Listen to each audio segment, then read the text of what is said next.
Արգելի գործընկերներ, սիրելի հայրենակիցներ, այսօր ազգային ժողովում շատ կարևոր նախագիծ է քննարկվում, որով ինչպես մեր գործընկերները նշեցին,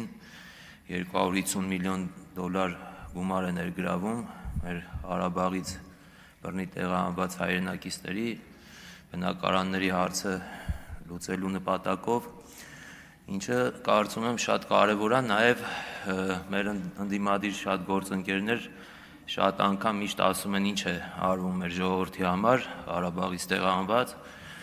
կարծում եմ սա այն նախագիծն է, որը որ ամեն ինչ ասում է, միայն այս նախագիծը չի, շատ բաներ է արվել,